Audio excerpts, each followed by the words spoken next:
Hello viewers, আসসালামু আলাইকুম। আপনারা কেমন আছেন? আশা করি ভালোই আছেন। এক্সেল ফান্ডামেন্টাল কোর্সের আরো একটি পর্বে আপনাকে স্বাগতম। আজকের পর্বে থাকছে বার চার্ট নিয়ে আলোচনা। আপনারা বার চার্ট কখন এবং কোথায় কোন ডাটার ক্ষেত্রে ইউজ করবেন সেটি আমি দেখাবো। আসুন কথা না বাড়িয়ে চলে যাচ্ছি স্ক্রিনে। এই ভিডিও দেখে আপনারা যদি উপকৃত হন, আপনারা অবশ্যই আমার চ্যানেলটি সাবস্ক্রাইব করবেন। এর পাশাপাশি বেল আইকনে ক্লিক করে রাখুন, যাতে পরবর্তী ভিডিওর নোটিফিকেশন সবার আগে আপনার কাছে পৌঁছে যায়।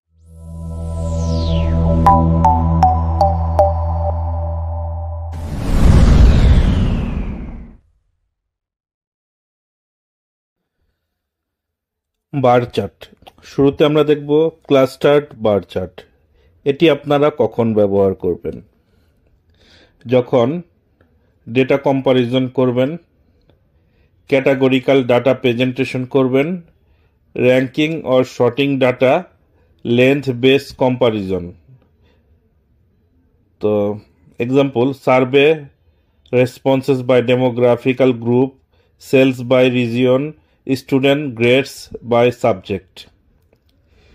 তো এখানে কিছু এক্সাম্পল দেওয়া আছে এবং এই এক্সাম্পলের ভিত্তিতে বার চার্ট তৈরি করা আছে। কম্পারিজন অফ ডাটা, দেখুন এখানে প্রোডাক্ট ABCD, চারটি প্রোডাক্টের এখানে ভ্যালু, অর্থাৎ ধরে নিন এটা সেলস কোয়ান্টিটি দেয়া আছে। এখন আমরা ভ্যালুর জায়গায় এখানে QTY লিখে দিচ্ছি,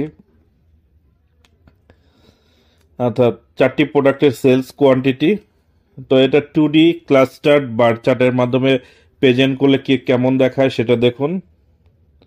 আমরা পুরো ডাটাবেসটি সিলেক্ট করব, ইনসার্ট ট্যাবে যাব, এখান থেকে বার চার্ট, ইনসার্ট বার আর কলাম চার্ট এখানে সিলেক্ট করে আমরা 2D বার চার্ট সিলেক্ট করব। তারপর এখান থেকে আমরা কাস্টমাইজ করে ডেটা লেভেল সেট করতে পারি। এখানে আরো অনেক কাজ আছে যেগুলো আপনারা আমার পূর্ববর্তী ভিডিওগুলোতে দেখেছেন, তো সেটি নিয়ে আমি বিস্তারিত আলোচনা করছি না। এখন শুধু বলতেছি কম্পারিজন অফ ডাটার ক্ষেত্রে আপনারা বার চার্ট ইউজ করতে পারেন। ইভেন 3D ক্লাস্টার্ড বার চার্টও ইউজ করতে পারেন। 3D বার চার্ট দেখতে কেমন দেখায় সেটা আপনাদের দেখালাম।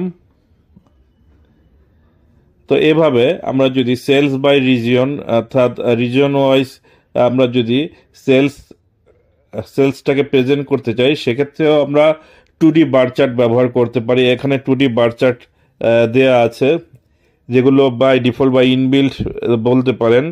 3D ক্লাস্টার্ড বার চার্টও এখানে আর দেখুন এখানে দেয়া আছে। এখানে ইনবিল্ট কিছু ডেমো চার্ট তৈরি করা আছে, যেগুলো আপনারা চার্ট ডিজাইন ট্যাবে ক্লিক করলে পাবেন। তো এখানে আমি বিভিন্ন ধরনের চার্টগুলো এখানে তুলে ধরেছি। তো এগুলো হচ্ছে ইনবিল্ট চার্ট, যেগুলো বাই ডিফল্ট দেওয়া আছে। কাস্টমাইজেশন, চার্ট কাস্টমাইজেশনও করা যায়, সেটা নিয়ে আমরা পরবর্তীতে অন্য ভিডিওগুলোতে প্রেজেন্ট করব কিভাবে কাস্টমাইজেশন চার্ট তৈরি করতে হয়। এখন আমরা দেখব stacked bar chart. Stack bar chart কখন ব্যবহার করা হয়? Focusing all figure, comparative analysis, visualising trend over time, comparative analysis. এটা দুবার আছে, কম্পারেটিভ অ্যানালাইসিস আমরা কথাটা মুছে দিতে পারি। ভিজুয়ালাইজিং ট্রেন্ড ওভার টাইম, অর্থাৎ এখানে দেখুন 4টি বছরে আমার ক্যাটাগরি ABCD, এই 3টি প্রোডাক্ট আমার সেল কম্পারিজনটা প্রেজেন্ট করতে আমরা স্টেক বার চার্ট ব্যবহার করতে পারি। এখানে দেখুন ক্যাটাগরি ABC, এই ক্যাটাগরিতে আমার ইয়ার ওয়াইজ সেলস, এটা প্রেজেন্টেশনে আমরা 2D স্টেকড বার চার্টটা ব্যবহার করব। তো এখানে চাইলে আপনারা এটাকে আবার 3D আকারেও করতে পারেন। 3D স্টেকড বার চার্ট, যেখানে উপরে কলাম চার্ট লেখা আছে, এটা বার চার্ট হবে। আচ্ছা, তারপর আমি এটা স্কিপ করে যাচ্ছি।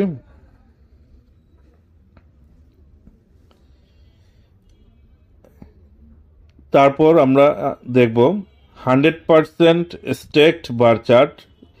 এটাও আপনারা কখন ইউজ করবেন? Focusing all figure in percentage, যখন পার্সেন্টেজের ডাটা প্রেজেন্টেশন করা হয়, composition of analysis, relative changes over time, share market or distribution. এখানে এনটিটি ABCD 4টি এনটিটির ক্যাটাগরি 1 to 3 প্রোডাক্ট 100% স্টেক বার চার্টে দেওয়া আছে, বা 100% স্টেক বার চার্টে 3D প্রেজেন্টেশন আপনারা করতে পারেন আপনাদের ডেটার প্রয়োজন অনুসারে, বা শেয়ার মার্কেটের চেঞ্জেসগুলো আপনারা এই বার চার্টের মাধ্যমে করে নিতে পারেন। তো এখানে আপনাদের সিম্পল কাজ হচ্ছে ডাটা সিলেক্ট করা, সিলেক্ট করে এখানে আপনারা 2D bar chart, cluster bar chart, even 3D আকারে বার চার্ট করতে পারেন, 100% হিসাবেও এটাকে প্রেজেন্ট করতে পারেন। তো এখানে আরও অনেক চার্ট আছে, ওয়াটারফল চার্ট, ফানেল চার্ট, এগুলো নিয়ে আমরা পরবর্তীতে আলোচনা করব পর্যায়ক্রমে। তো এই চার্টগুলো আমরা প্রত্যেকটারই বিস্তারিত ব্যাখ্যা তুলে ধরবো এবং কোন চার্টগুলো কখন ব্যবহার করা হয়। এছাড়া মোর কলাম চার্ট বা বার চার্ট, অর্থাৎ এর বাইরে কাস্টমাইজেশন চার্ট নিয়ে আমরা আলোচনা করব, বিভিন্ন ধরনের কাস্টমাইজ চার্ট। এখানে 100% স্টেক বার চার্ট, এগুলো ব্যবহার সংক্রান্ত আপনারা একটা সংক্ষিপ্ত ধারণা পেয়েছেন। আশা করি এটি আপনাদের অনেক কাজে লাগবে। তো আজকের ভিডিও এই পর্যন্তই। আসসালামু আলাইকুম, আল্লাহ হাফেজ।